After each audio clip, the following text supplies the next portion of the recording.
साथियों, सामयिकी के इस अंक में आप सभी साथियों को बहुत बहुत स्वागत है और वर्कर्स सोशलिस्ट टीवी के लिए आपके साथ मैं हूं राजेश त्यागी। हम लोग आज चर्चा करने वाले हैं गुवाहाटी हाई कोर्ट के उस फैसले पर जिसके जरिए गुवाहाटी हाई कोर्ट ने बलात्कार के एक अभियुक्त को जमानत दे दी है और जमानत देते हुए उन्होंने जो टिप्पणियां की हैं उन्हें लेकर पूरे सभ्य समाज में एक तरह का काफ़ी आलोचना हो रही है और एक तरह का कहना चाहिए कि एक बौद्धिक भूकंप आया हुआ है, जिसे हालांकि ये पहली बार नहीं है कि अदालत ने इस तरह की टिप्पणी की है, लेकिन इस बार जो टिप्पणी की है उसने सभी को झकझोर कर रख दिया है। और ये बात जो अदालत ने इस जमानत को देते हुए कही है, ये किसी के भी गले नहीं उतर रही है। अदालत ने इस बलात्कार कांड में, जो बड़ा विभत्स बलात्कार कांड है, एक गैंग रेप है ये, जिसके अंदर पीड़िता को गैंग रेप करने के बाद उसी के हॉस्टल के सामने जो है डाल दिया गया था बहुत बुरी हालत में, और वहाँ से उसे स्टूडेंट्स जो हैं वो उठा करके ले गए, उसे हॉस्पिटल में भर्ती कराया। और पुलिस ने तो अपनी भूमिका इसमें बहुत ही ख़राब भूमिका अदा की है, जिसमें सिर्फ एक अभियुक्त को जो है उसमें से पकड़ा गया। 4 अभियुक्त जो हैं उन पर हाथ ही नहीं डाला गया, उन्हें किसी तरह की उनसे जांच पड़ताल में उन्हें शामिल नहीं किया गया, किसी तरह की इंक्वायरी में उन्हें शामिल नहीं किया गया। और इस एक अभियुक्त को भी अदालत ने जो है जमानत दे दी है। और जमानत देते हुए अदालत ने इसके अंदर कहा है कि ये बड़ा टैलेंटेड बच्चा है, जो अभियुक्त है, जो बलात्कारी है, कि बड़ा टैलेंटेड बच्चा है और ये जो है एक नेशनल एसेट है, राष्ट्र की धरोहर है। इस टिप्पणी से पूरी इंसानियत का, पूरे सभ्य समाज का सिर जो है वो शर्म से झुक गया है।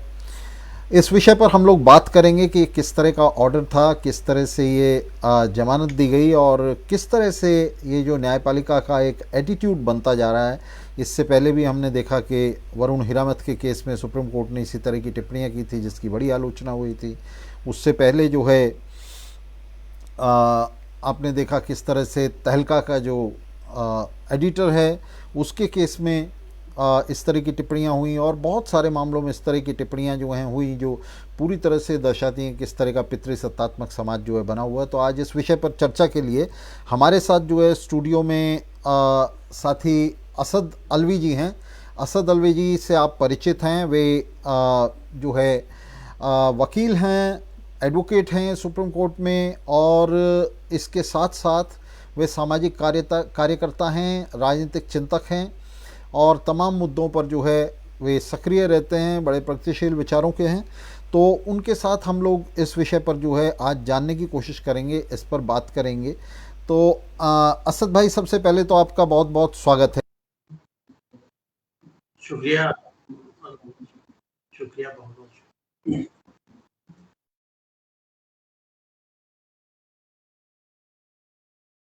इस मामले में मैं आपसे जानना चाहूँगा कि ये जो स्टेट है, जिसका पुलिस भी एक हिस्सा है, जुडिशरी भी एक हिस्सा है, लेजिस्लेचर भी एक हिस्सा है, ये स्टेट जो है, और विशेष रूप से मैं यहाँ जुडिशरी की बात कर रहा हूँ कि फादर स्टेन स्वामी जैसे लोगों को, वो वरवर राव जैसे लोगों को, गौतम नवलखा जैसे बुद्धिजीवियों को, संजीव भट्ट जैसे ईमानदार अधिकारियों को, सुधा भारद्वाज जैसे एडवोकेट्स को, वर्नन गोंजाल्वेज, साईं बाबा और तमाम लोग जो लोकतंत्र के लिए लड़ते हैं, गरीबों के हक के लिए लड़ते हैं, उन्हें तो इन गरीबों मेहनतकशों के हक के लिए लड़ने वालों को, लोकतंत्र के लिए लड़ने वालों को तो आतंकवादी कहकर उन्हें अपराधी घोषित करके जेलों में रखा जा रहा है। और जो इस किस्म के घृणित अपराध करने वाले लोग हैं, बलात्कार करने वाले लोग हैं, अपनी ही सहयोगी सहपाठी के साथ जो है ये बलात्कार किया। 21 साल का ये लड़का है जिसका अभी नाम आया है, 4 और हैं इसके साथ, इससे भी सीनियर हैं।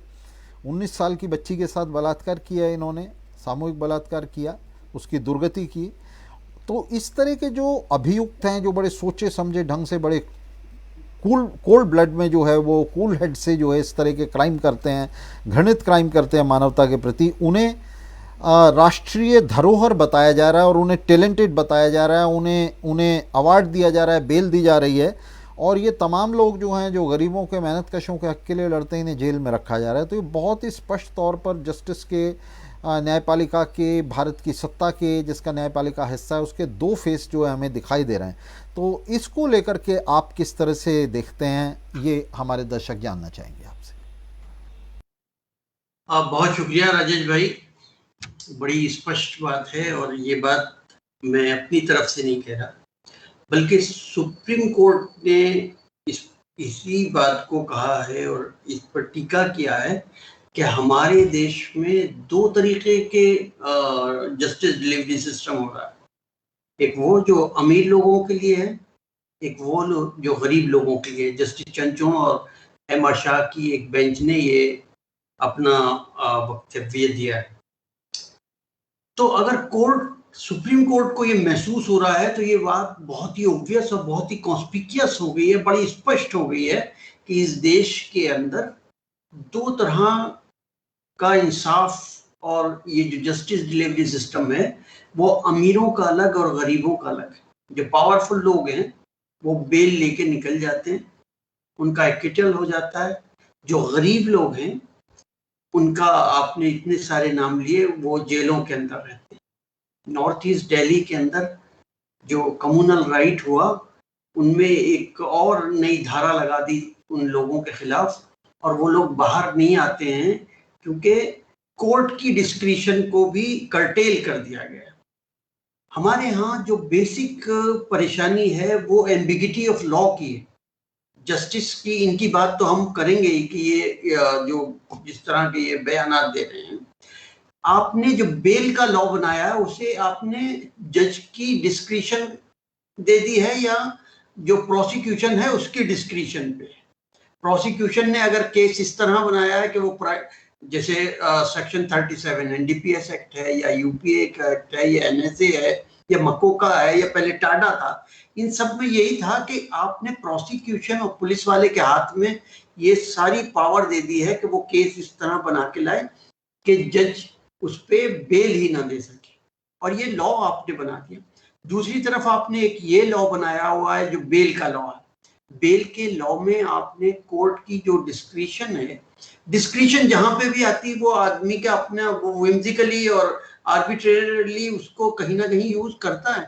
आपको वो आदमी अच्छा लग रहा है, वो आदमी आईआईटी में पढ़ रहा है तो इसलिए वो इंटेलिजेंट हो गया है, वो किसी उसकी अच्छी बैकग्राउंड है तो वो अच्छा बैकग्राउंड का हो गया। आप एक्यूज की बात कीजिए, आप ऑफेंस की बात कीजिए, आपको ये तय करना पड़ेगा कि रेप के केसेस में आप एक एक्यूज को बेल कब देंगे, या तो आप तय कर लीजिए कि भाई जब चार्जशीट फाइल हो जाएगी उसको तब दे देंगे, या आप तब दे दीजिए कि आप शुरू में सबको बेल दे दीजिए कि ठीक है जब चार्जशीट में जब इसके खिलाफ एविडेंस इकट्ठे हो जाएंगे तो हम इसको दोबारा अरेस्ट कर लेंगे। या जैसे सीआरपीसी में शुरू में एक प्रोविजन है कि अगर आप 90 डेज तक या जो ऑफेंसेस कॉग्निजेबल ऑफेंसेस नहीं है उनमें 60 डेज तक आप चार्जशीट फाइल नहीं करते तो वो as a matter of right उन लोगों की बेल हो जाती। तो जब तक लॉ के अंदर एम्बिगिटी रहेगी, और आप जजेस हैं या प्रोसिक्यूशन है वो इंसान हैं, और वो अगर आप जज बन के बात करते हैं तो आपको जुडिशियस तरीके से फैसले करने हैं, और अगर आप एक कॉमन मैन की तरह कि भाई वो आदमी खूबसूरत है, ये जो एक्यूज है इसकी बहुत अच्छी बैकग्राउंड है, ये बहुत इंटेलिजेंट है क्योंकि आईआईटी में पढ़ रहा है, आईआईटी में जो पढ़ता है वो इंटेलिजेंट होता है, जो लॉ कॉलेज में पढ़ रहा है वो इंटेलिजेंट नहीं होता, ये जो कोई आर्ट्स या कॉमर्स कर रहा है वो इंटेलिजेंट। अगर ये परसेप्शन लेके आप बेल का करेंगे, और ये मेरे ख्याल में रेप के केसेस पे हमारा और आपकी तीसरी दफा या चौथी दफा इस पे बातचीत हो रही है। तरुण तेजपाल के मामले में हमने देखा कि तरुण तेजपाल के मामले में जस्टिस ने प्रोसिक्यूट्रिक्स को ही ये बना दिया कि वो जो है प्रोसिक्यूट्रिक्स वो अपने आप में गलत हैं और उसका बिहेवियर ऐसा नहीं था कि जैसे रेप हुआ है।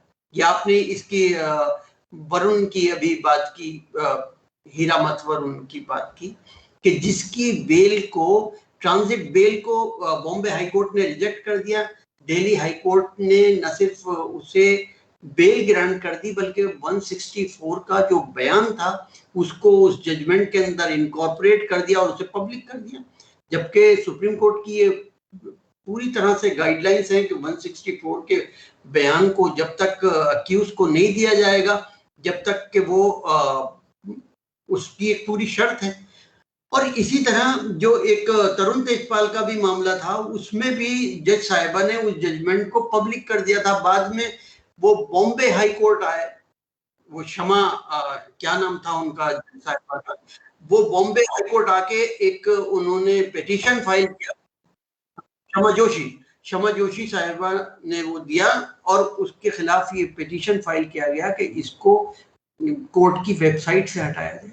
तो इतने इंसेंसिटिव जब ये लोग हो जाएंगे, और इसमें हमने अभी जब आप जस्टिस कुरैशी के अपॉइंटमेंट और कॉलेजियम की बात कर रहे थे, तो उसमें वो यही है कि जब हम मेरिटोरियस और जो लोग डिजर्विंग लोग हैं, जब हम उनको इग्नोर करके और हम गलत चॉइसेस जजेस की करेंगे, तो यही होने वाला है। अच्छा, इसमें एक बात और बड़ी महत्वपूर्ण मैं जो है यहाँ असद भाई जोड़ना चाहता हूँ।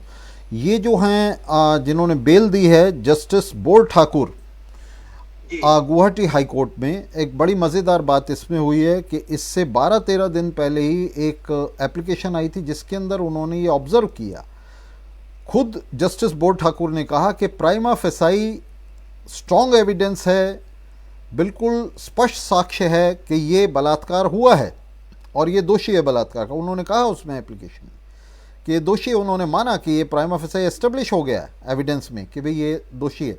इसके बावजूद जो है उसको बेल दे दी। ये बड़ी सबसे मज़ेदार बात इसमें ये है, उसके बावजूद ये कह रहे हैं कि ये टैलेंटेड है और ये राष्ट्रीय धरोहर है। तो एक बलात्कारी के अंदर भारत की न्यायपालिका राष्ट्रीय धरोहर को देख रही है, और इसके बावजूद के प्रथम दृष्टया जो साक्ष्य है वो सामने है, रिकॉर्ड पर है, वो मान रहे हैं कि हाँ बलात्कार हुआ है और ये दोषी है उसका प्राइमा फेसाई। तो इसको लेकर के आप कैसे देखते हैं? नहीं, बिल्कुल, ये अपने आप में विवादास्पद उन्होंने जजमेंट दिया है। जो आदमी आपको प्राइमा फेसाई केस, आपको लगता है कि ये प्राइमा फेसाई केस है, और जो रेप का ये जो 2013 में निर्भया केस के बाद जो अमेंडमेंट हुआ है, और इसे 7 साल की सजा और 10 साल की सजा का जो एक प्रावधान हुआ है, तो उसके बाद जो बेल है वो ये आमतौर पे रेप केसेस की बेल उस तरह की बेल नहीं है जिस तरह की और ऑफेंसेस में होती है। क्योंकि इसमें अगर बेल सिर्फ उन्हीं हालत में दी जा सकती है जब वो प्राइमा फेसाई केस ना हो। आप जब एक बार आप इस बात से कन्विंस्ड हैं कि ये प्राइमा फेसाई केस है, और उसके बावजूद सिर्फ उसकी इस बुनियाद पे कि क्योंकि वो आईआईटी का स्टूडेंट है, और क्योंकि आईआईटी का स्टूडेंट है तो वो देश का असेट है। ऐसा स्टूडेंट कि देश का असेट कैसे हो सकता है जो सामूहिक बलात्कार के प्राइमा फेसाई एक्यूज है, जिसकी बात इस्टेब्लिश हो गई? वो तो सजा का पात्र है, उसे तो सजा देनी चाहिए, उसको उसकी तो जगह ही जेल है। और उसको आप ठीक है, अगर आप बहुत ही रिफॉर्मिस्ट हैं, जुडिशियल रिफॉर्म चाहते हैं, और आप चाहते हैं कि एक एक्यूज का साइकोलॉजिकल ट्रीटमेंट हो, उसका वो हो, आप वो वाले आप प्रावधान करें कि साहब ये जेल में रहेगा लेकिन इसकी आईआईटी की पढ़ाई जारी रहेगी, या कुछ और आप प्रावधान कर सकते हैं। ऐसा आप नहीं करते। अभी हम उस दिन मैं और आप जस्टिस यादव के जजमेंट की बात कर रहे थे। वो एक मामूली गरीब आदमी जो पकड़ा गया, उसने चोरी की, एक जानवर को काटा, उसके बाद उन्होंने एक पूरा एस्से लिख दिया था। इस देश के अंदर जजेस की जो ये डिस्क्रिशन है, कि एक शेर है नवाज देवबंदी साहब का कि मेरे पैमाने में कुछ, तेरे पैमाने में कुछ, पैमाना कहते हैं गिलास को, मेरे पैमाने में कुछ, उसके पैमाने में कुछ, हो ना जाए आज साकी तेरे मैं खाने में कुछ। अगर यही डिस्क्रिशन होता रहा तो एक रिवोल्ट जरूर होगा, एक जुडिशियल रिवोल्ट होगा, एक लीगल रिवोल्ट होगा, एक मतलब सोसाइटी के अंदर आप किसी को ये डिस्क्रिशन किस तरीके की है कि आप जिसे चाहें आप इतने सख्त। निर्भया के बाद ये बात तय हो गई थी कि जब भी प्राइमा फेसाई रेप का केस आएगा एटलीस्ट उसकी बेल तो नहीं होगी। आप जी 28 मार्च की रात को जो है ये बलात्कार हुआ और 7 अप्रैल तक एफआईआर ही नहीं हो पाई, इसमें एफआईआर ही नहीं की पुलिस में। आप देख सकते हैं कितने ताकतवर लोग हैं ये। लड़की ने ये बयान दिए कि ये लोग जो है मिलकर के इसके जो पेरेंट्स हैं, घर वाले हैं, वो मेरे घर वालों के ऊपर दबाव बना रहे हैं, उनको जो है वो गाली दे रहे हैं, उनको कोस रहे हैं मेरे घर वालों को, और कंप्लेंट करने के लिए, पुलिस कंप्लेंट करने के लिए। और उसने कहा कि इन लोगों ने व्हाट्सएप ग्रुप्स के अंदर मेरी वीडियो और मेरा नाम सब सर्कुलेट करना शुरू कर दिया है। इस एक्यूज्ड के पूरे गैंग ने मिलकर के, जिन लोगों का 4 लोगों का और भी उसमें नाम है, तो उन लोगों ने सर्कुलेट करना शुरू कर दिया है। और ये लोग जो हैं ये मुझे सिर्फ इन्होंने रेप नहीं किया बल्कि ये मेरी शेमिंग भी कर रहे हैं, विक्टिम शेमिंग कर रहे हैं। तो ये सब कुछ रिकॉर्ड पर होते हैं। और उसने कहा कि मुझे इन लोगों से ख़तरा है, ये ताकतवर लोग हैं, ये लोग अभी पता चल रहा है वहाँ आईसीसी की इंक्वायरी में कि ये रूलिंग पार्टी के साथ भी जुड़े हुए हैं। तो इस सब के बावजूद, ये सब होने के बावजूद, जज साहब ने अपने जो है ऑर्डर में लिखा कि ये विश्वास करने के लिए कोई आधार नहीं है कि ये जो अपराधी है ये साक्ष्यों के साथ छेड़छाड़ कर सकता है, ये एविडेंस को टेम्पर कर सकता है। उन्होंने कहा कि इसका कोई आधार नहीं है। उन्होंने कहा कि क्योंकि लड़का और लड़की दोनों अलग अलग राज्यों से आते हैं, इसलिए जो है इसकी संभावना नहीं है।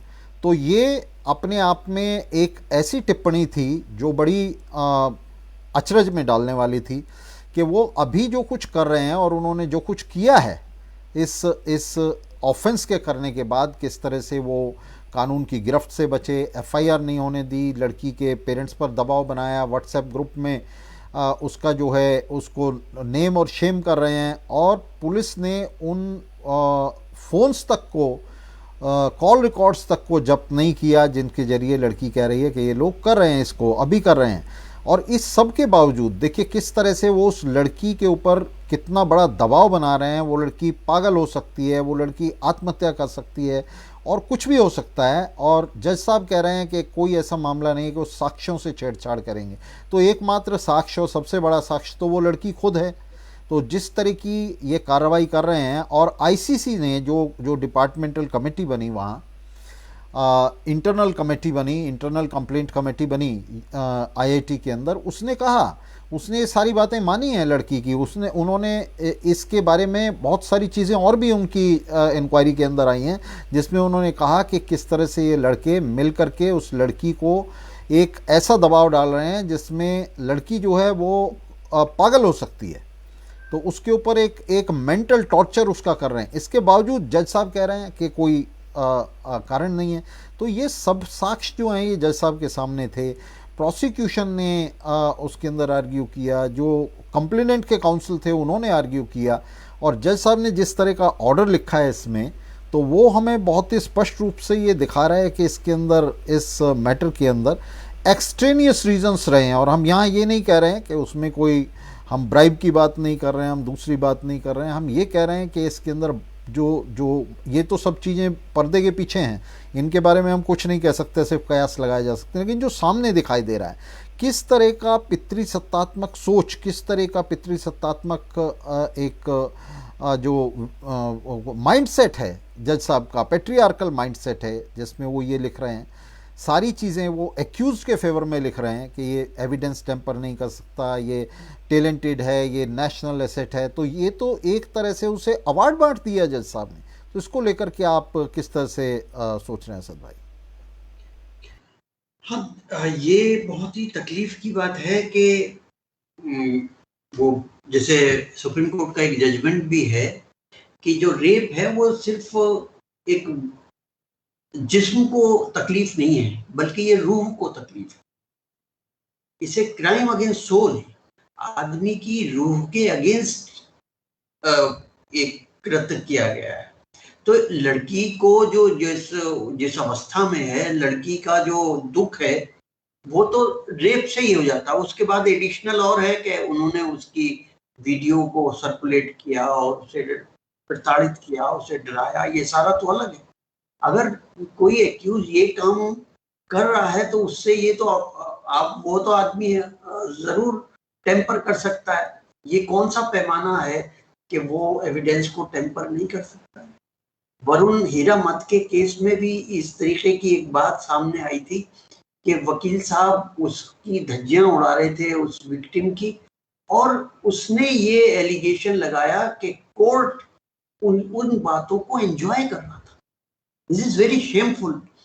इन चीजों की सच्चाई जब सामने आए तो बड़ी तकलीफ होती है कि रेप केसेस में, अच्छा महिला कोर्ट इसीलिए बनाए गए थे कि कम से कम एक महिला का दुख महिला समझ सकती है, लेकिन हमने देखा कि कई, अगर शमा जोशी का जजमेंट ऐसा आ सकता है, इसमें पर्सन टू पर्सन ये डिपेंड करता है कि वो मर्द है या औरत है, लेकिन वो कितना सेंसिटिव है इस तकलीफ के लिए, उस लड़की की तकलीफ के लिए आप समझ सकते हैं। और उस लड़की को कितना शेम महसूस हुआ होगा कि उसका केस उसके सामने किया जा रहा है, वकील साहब उस पे तरह तरह के बोहतान लगा रहे हैं, एलिगेशन लगा रहे हैं, और कोर्ट उनको एंजॉय कर रहा है।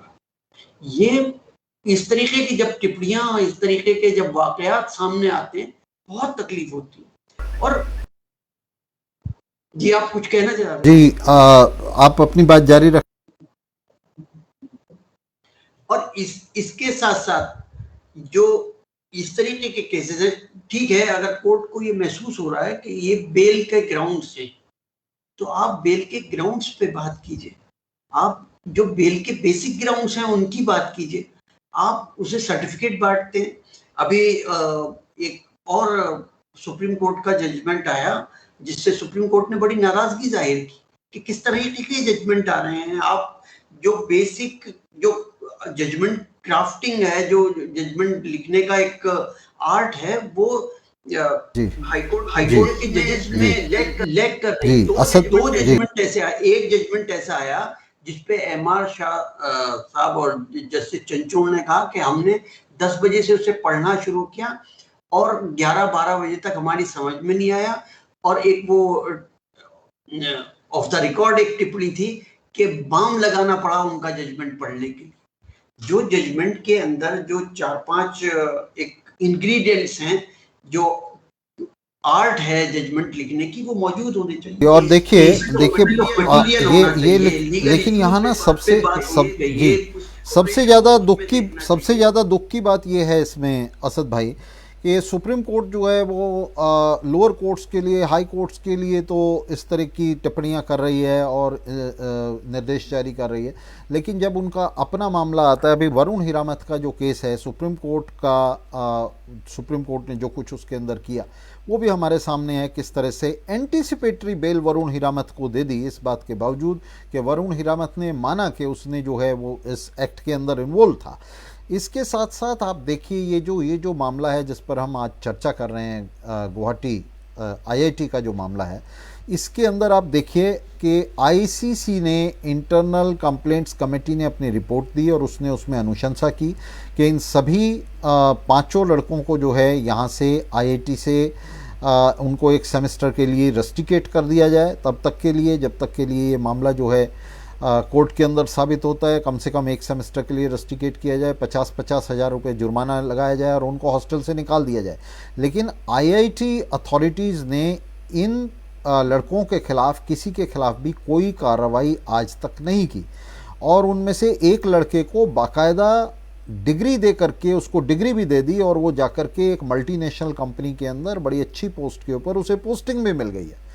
तो ये इस तरह का आप देखिए, ये जो इन्फ्लुएंस है इन लोगों का, ये जो प्रभाव है इन लोगों का, बलात्कारियों का, ये बिल्कुल आंखों के सामने दिखाई दे रहा है। और ये लोग इस प्रभाव के चलते ही इन्होंने इस बच्ची के साथ जो है ये बलात्कार किया है। उन्हें पता था, पहले से पता था कि उनका कुछ नहीं बिगड़ पाएगा। और अब देखिए आईआईटी की अथॉरिटीज़ हो, पुलिस हो या जुडिशरी हो, और इसमें जुडिशरी का तो बहुत ही स्पष्ट रंग जो है वो सामने आया कि किस तरह से इन्होंने जो है इसके अंदर बिहेव किया है, किस तरह से इन्होंने उसको टैलेंटेड और नेशनल एसेट बता दिया है। तो नेशनल एसेट पे अभी हम बात करेंगे। मैं आपसे जानना चाहता हूँ कि ये जो पूरा इनका प्रभाव है, इस सारे प्रभाव के चलते भी जज साहब कह रहे हैं कि नहीं कोई बात नहीं, ये जो है साक्ष्य से छेड़छाड़ नहीं करेगा, जबकि हम देख रहे हैं कि किस तरह का प्रभाव वो बनाए हुए हैं, आईटी अथॉरिटीज़ के ऊपर बनाए हुए हैं, पुलिस के ऊपर बनाए हुए हैं। तो आप कैसे देखते हैं इसको?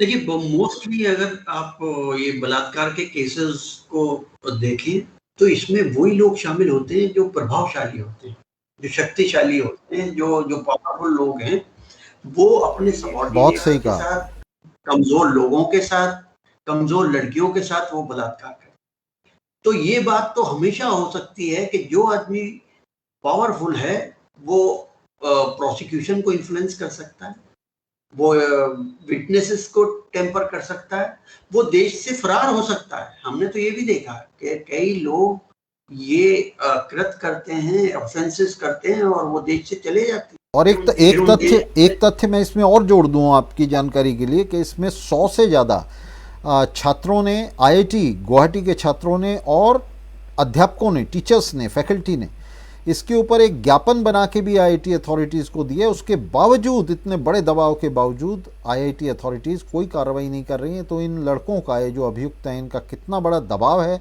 इसका आप अंदाज़ा लगा सकते हैं। फिर भी हाई कोर्ट कह रही है कि साक्ष्य से छेड़छाड़ नहीं। जी बिल्कुल, ये दबाव, देखिए ये दबाव तो जजमेंट से नजर आ रहा है और यही बात है कि जब तक प्रोसिक्यूशन स्टेट के अंडर रहेगा, प्रोसिक्यू जुडिशरी पे भी दबाव रहेगा। जुडिशरी के अंडर प्रोसिक्यूशन एजेंसीज को आना चाहिए, जब ही ये इंडिपेंडेंट हो सकती है। असल में ये जो प्रोसिक्यूशन का सिस्टम बनाया हुआ, ये अंग्रेजों का बनाया हुआ है और उन्होंने इसलिए बनाया था कि हम जिस आदमी को चाहेंगे जेल में रखेंगे और प्रोसिक्यूशन उस पर केस बनाएगा और सारे लॉज भी उसी तरीके से हैं कि जब तक जेल में रखना है। अब मान लीजिए कि कोई प्रोसिक्यूशन किसी केस में जाके विड्रॉ करता है, हमने देखा है कि जो पॉलिटिशियंस के केसेस होते हैं उसमें प्रोसिक्यूशन जाके अपनी इच्छा के अनुसार उन्हें विड्रॉ कर लेता है और कोर्ट मान लेता है कि ठीक है वो विड्रॉ हो गई और वो उन्हें विड्रॉ कर लेता है। तो जब ये अथॉरिटी प्रोसिक्यूशन को किसने दी कि आप जाके क्रिमिनल केसेस को विड्रॉ कर दें, उन्हें डाइल्यूट कर दें, उनकी जो एविडेंस, जो जितनी आपको तलाश करनी है, जितना आपको स्क्रूटनी करनी है, आप वो ना करें। तो ये काम जब ही हो सकता है कि जब वो ये प्रोसिक्यूशन जो है जुडिशरी के डायरेक्ट अंडर में आए, जितनी भी इन्वेस्टिगेटिंग एजेंसीज हैं, और तब आके ये 164 के बयान का मतलब ही ये है कि जो बयान पुलिस में दिया जाता है उसकी कोई अहमियत जी, ही लेकिन नहीं। इस मामले में असद भाई आप देखेंगे, हम ये कह रहे हैं कि जुडिशरी के अंडर में है, लेकिन हम देखेंगे कि जुडिशरी क्या कर रही है यहाँ। और आप देखिए इस मामले में तो 164 का बड़ा स्पष्ट बयान भी है लड़की का, उसने एक बात का बड़ी अच्छी तरह से खुलासा किया उसमें। और इसके अलावा आप देखेंगे कि लड़की ने आईसीसी के सामने बयान दिया है, 164 में बयान दिया है कि जो लोग मुझे हॉस्पिटल लेकर के गए उनके ऊपर भी दबाव बनाया गया, सबको धमकाया जा रहा है जो लोग हॉस्पिटल लेकर के गए कि वो ये बयान दे कि उन्होंने कुछ नहीं देखा। ये सारी बातें ऑन रिकॉर्ड थी जज साहब के सामने कि ये दबाव बनाया जा रहा है और एविडेंस को टेम्पर करने की कोशिश की जा रही है। इसके बावजूद जज साहब कह रहे हैं कि एविडेंस को इसके अंदर टेम्पर करने का कोई स्कोप नहीं है। तो यहाँ बड़ी स्पष्ट बात आ रही है कि अगर एक्यूज जो है, जो अपराध करने वाला है, अपराधी है, अगर वो संभ्रांत श्रेणियों से है, अगर वो जो है इलीट क्लासेस से है, तो तब जो है वो टैलेंटेड है और वो नेशनल एसेट है, तब वो राष्ट्रीय धरोहर है, चाहे उसने कितना भी घृणित अपराध किया है। और अगर अपराध करने वाला, चाहे वो छोटा सा एक चोरी का भी अपराध है, चाहे वो रोटी या कोई सब्ज़ी या फल चुराने का भी अपराध है, तब उसमें जो है तब लिखा जाता है कि इसने जो है बड़ा इसके अंदर जो है ग्रेव जो है ऑफेंस किया है। तो उसका ऑफेंस जो है ग्रेव हो जाता है अगर वो गरीब है, अगर वो साधन संपन्न नहीं है, और अगर वो निचली श्रेणियों से आ रहा है, दलित है या कोई अल्पसंख्यक है, तो उसका अपराध जो है, विशेष रूप से अगर वो गरीब है तो उसका अपराध जो है वो तब उसको मैग्नीफाई करके जो है कोर्ट देखती है, पुलिस देखती है। और जब पढ़े लिखे लोग जो हैं इस तरह का अपराध करते हैं, संभ्रांत लोग इस तरह का अपराध करते हैं, तो उसके बारे में कहा जाता है कि भाई ये जो है, ये तो कोई बात नहीं, ये तो टैलेंटेड है, ये तो नेशनल एसेट है। तो मैं आपसे एक बात जानना चाहूँगा कि ये नेशनल एसेट हैं इस तरह के लोग, या ये कलंक हैं? और क्या इस कलंक को अदालतें जो हैं वो नेशनल एसेट नहीं बता रही हैं? क्या ये जो कलंक हैं लोग, जो अगर कल को कहीं ये किसी पोजीशन पर होंगे, किसी नौकरी में जाएंगे तो वहाँ भी ये सब यही करेंगे, किसी बड़ी पोस्ट पर बैठे होंगे वहाँ भी ये सब करेंगे अपने सबॉर्डिनेट्स के साथ, अब उन लोगों के साथ जो इनके नीचे होंगे। तो ये जो बात है इसको किस तरह से जो है समझा देखा जाए, इनको इस तरह की छूट देना और ये कहना कि नेशनल एसेट हैं और इनको जो है ये मौका देना कि वो जाकर के अपराध के बावजूद इससे बच निकलें और जाकर के कंपनीज़ के अंदर, सरकारों के अंदर जो है अधिकारी बने, वहाँ पोजीशन संभालें और फिर अपने जो सबॉर्डिनेट्स हैं उनके साथ इसी तरह के कांड करते रहें, ये जीवन भर उन्हें इसी तरह से दबाएं, निचोड़ें। तो इसको आप कैसे देखते हैं? बिल्कुल आप सही कह रहे हैं कि अगर इनको अभी नहीं रोका गया, इनको अभी सजा नहीं दी गई, इनकी बेल अभी रिजेक्ट नहीं की गई, तो ये तो और बड़े क्राइम करेंगे और इसी तरह के क्राइम करेंगे। ये जितने पावरफुल होंगे, क्योंकि इन्हें पता है कि कोर्ट से तो हम बच के निकल सकते हैं क्योंकि हम पावरफुल हैं, और कोर्ट के अंदर कितना डिस्क्रिमिनेशन है ये मुझे एक बात, ये अभी आप जब कह रहे थे तो मुझे पूरी बात याद आ गई थी। कायदे में तो ये होना चाहिए कि पूरा लॉ हर आदमी के लिए इक्वली उसे ट्रीट किया जाए, अगर कोई गरीब एक्यूज है तो और अमीर है तो। आपको याद होगा Narasimha Rao bribery case. Narasimha Rao bribery case में नरसिम्हा राव अक्यूज थे ब्राइबरी के, उनकी गवर्नमेंट को बचाया गया था। विज्ञान भवन के अंदर एक कोर्ट बनाया गया और नरसिम्हा राव जी के लिए एक मेज और कुर्सी डाली गई, जो वकीलों से आगे वो मेज और कुर्सी होती थी। जिस आदमी को कठहरे में खड़ा होना चाहिए था वो मेज और कुर्सी पे बैठा होता था। उसके बरक्स जो लोग छोटे एमपी थे, जो छोटे ट्राइब थे, जिनके लिए मैं जाया करता था, शिबू सोरेन और सूरज मंडल वगैरह के लिए, उनके साथ वही ट्रीटमेंट होता था। वो अगर नहीं आते, उन्हें जेल में भी रखा गया, वो 6-6 महीने जेल में रहे और उनकी बेल नहीं हुई। उनकी खता ये थी कि उन्होंने नरसिम्हा राव की गवर्नमेंट बचाई थी। उन्होंने रिश्वत ली या रिश्वत दी वो एक दूसरा मामला था, लेकिन दोनों, आपने रिश्वत के लिए प्रलोभन किसने दिया था? वो नरसिम्हा राव की गवर्नमेंट ने दिया था। तो अब किसी ने इस बात पे आपत्ति नहीं की कि एक एक्यूज को, जिसे कटहरे में खड़ा होकर आपको सुनना चाहिए, आपने उसे मेज और कुर्सी दे, और उनकी वजह से टाइट सिक्योरिटी होती थी और वकीलों को की फ्रिस्किंग होती थी। तो इस देश के अंदर अमीर आदमी का, पावरफुल आदमी का के लिए लॉ ही अलग है। और फिर ये तय हुआ कि जब नरसिम्हा राव को सजा हो जाएगी तो नरसिम्हा राव को एक बंगलों में रखा जाएगा। उस बंगले को ऐसे बनाया गया था, तो आप हाउस अरेस्ट करेंगे इतना बड़ा, या तो आप कहिए कि भाई ठीक है प्राइम मिनिस्टर के अगेंस्ट कोई केस ही नहीं चलेगा। ये फिर पार्लियामेंट, फिर सुप्रीम कोर्ट तक गया और सुप्रीम कोर्ट ने 105 आर्टिकल से उन्हें जो इम्यूनिटीज और प्रिविलेज में देके कि आप अगर रिश्वत दे रहे हैं और रिश्वत देने के बाद वोट दे रहे हैं तो ये इसको पार्लियामेंट डिसाइड करेगा। तो अजीब तरीके का आप, ये सारा कुछ कोर्ट्स में हो रहा है, हमारी आंखों के सामने हो रहा है। तो इससे तकलीफ तो होती है कि जितने भी अमीर लोग हैं उनके लिए कानून कुछ है और गरीब लोगों के लिए कानून कुछ है। तो ये बहुत बहुत अच्छी बात जो है अलवी साहब ने जो है इसमें रखी, और बहुत ही बेबाक तरीके से, बहुत ही स्पष्ट रूप से उन्होंने बताया कि किस तरह से जो किताबों के अंदर कानून है वो एक है और जो ज़मीन पर कानून है वो बिल्कुल दूसरा कानून है। किताबों के अंदर समानता की बात की गई है, इक्वलिटी की बात की गई है, लेकिन भारत के जो शासक हैं उन्होंने इस इक्वलिटी को कब का टॉर्पीडो कर दिया, इसको एक तरफ रख दिया है। और किस तरह से राज्य की तमाम संस्थाएं, शेष संस्थाएं तो जिस तरह से गरीबों के साथ वे पेश आ रही हैं, पुलिस जिस तरह से पेश आ रही है, लेजिस्लेचर जो कर रहा है वो तो अपनी जगह है ही। इसके अलावा जो जुडिशरी है, जिसको ये प्रोपेगेट किया जा रहा है कि वो उसका लास्ट रिसोर्ट है लोगों का और लोगों को वहाँ से न्याय मिल सकता है, उन्हें किस तरह का न्याय मिल रहा है वो हम देख रहे हैं। तो ये बहुत ही स्पष्ट होता जा रहा है लोगों के सामने, मेहनतकश जनता के सामने कि ये जो न्याय है, ये इस न्याय के भी दो फेस हैं, दो मुंह हैं। जब अमीरों के लिए बात आती है तब एक न्याय है, तब वो राष्ट्रीय धरोहर हैं, चाहे उन्होंने बलात्कार किया है, सामूहिक बलात्कार किया है, वैश्यपन किया है। और जब गरीबों के लिए और गरीबों के हकों के लिए लड़ने वाले लोगों के लिए जब बात आती है तब ये बिल्कुल दूसरी बात हो जाती है।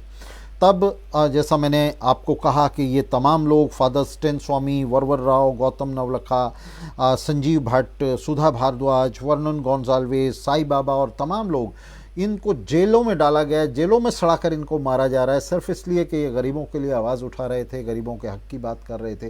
तो ये दो तरह का न्याय, दो तरह का कानून, दो तरह का जो प्रक्षेपण है संविधान का, ये बहुत ही स्पष्ट रूप से दिखाई दे रहा है। और समानता के इन नारों के पीछे किस तरह की घोर असमानता है ये बिल्कुल स्पष्ट है।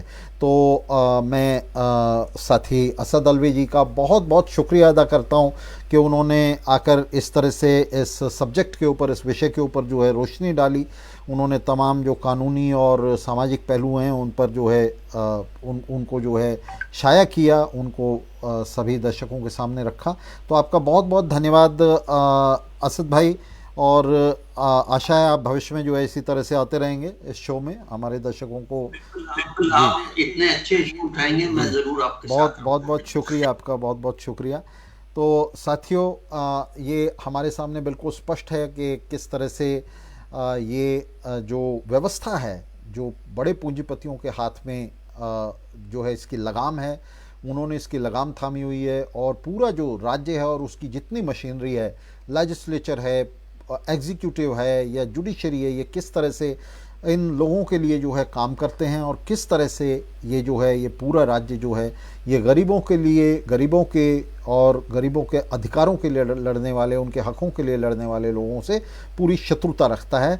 और जहाँ तक एलीट लोगों की बात है तो उनके लिए ये पूरा राज्य जो है ये उनके सामने रेड कारपेट की तरह से जो है बिछ जाता है, और उनके अपराध को ये अपराध नहीं समझता, उनके अपराध को ये टैलेंट समझता है, और अपराधियों को नेशनल एसेट बताता है, बशर्ते वो एलीट क्लास से हों।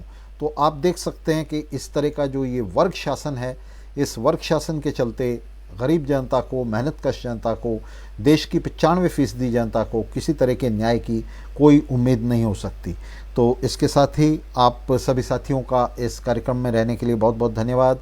हम लगातार आपसे मिलते रहेंगे, आते रहेंगे, और साथी असद जी जो हैं वो भी आपके बीच में अपने विचार रखने के लिए आते रहेंगे। धन्यवाद साथियों, बहुत बहुत बहुत आपका शुक्रिया।